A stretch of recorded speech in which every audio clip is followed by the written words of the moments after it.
अब खल्पा है खल्पा पनि यसैको काट्यो है खल्पा चाहिँ के हो भने हाम्रो चाहिँ यो लुगामा चाहिँ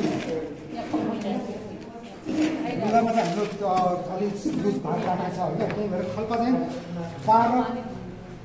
भाग अलिकति कम भयो भने केही फरक पर्दैन खल्पा कुनै कुनै चाहिँ यो कुनै कुनै सानो हुन्छ होइन यहाँ बाहिर देखिने भएर 12 भागभन्दा कम भयो भने हामी चाहिँ त्यही हो 12 भागसम्म राखौँ त्यो भन्दा चाहिँ 12 बढी चाहिँ 12 भागमा हाफ इन्ची नथापौँ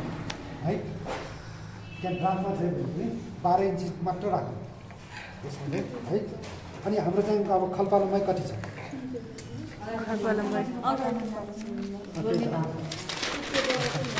अनि पेपर यसमा नाप्ने है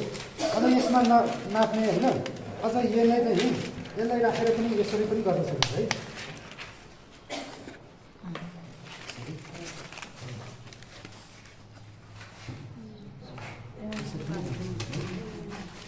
नापेर पनि हुन्छ होइन यसलाई नाप्दाखेरि कति इन्च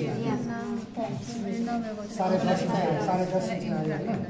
यो खल्पा सानो छोटो भयो भने हाम्रो चाहिँ काटी ठुलो यहाँसम्म राख्ने हो भने खल्पा यहाँसम्म ठ्याक्कै मिलाएर राख्ने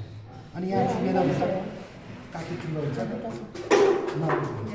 त्यही भएर हाम्रो चाहिँ अब यहाँ कति आएको छ हाम्रो 3 इन्च हुन्छ है मलाई त्यहाँ 3 इन्चबाट हाफ इन्च नबढाउने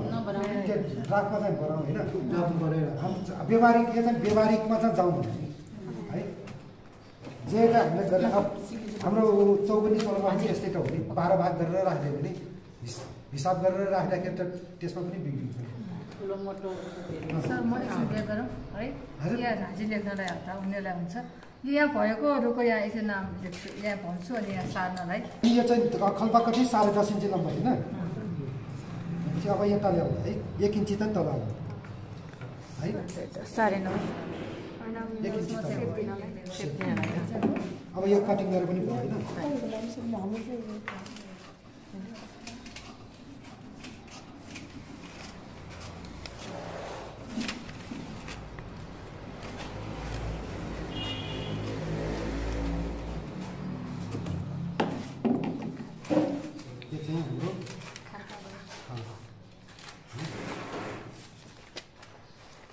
यो खल्पा ठुलो भयो भने अनि दाउला काट्नुलाई त्यही भएर खल्पा चाहिँ अलिक सानो चाहिँ हुने कि ल अरू के छ अरू त सक्यो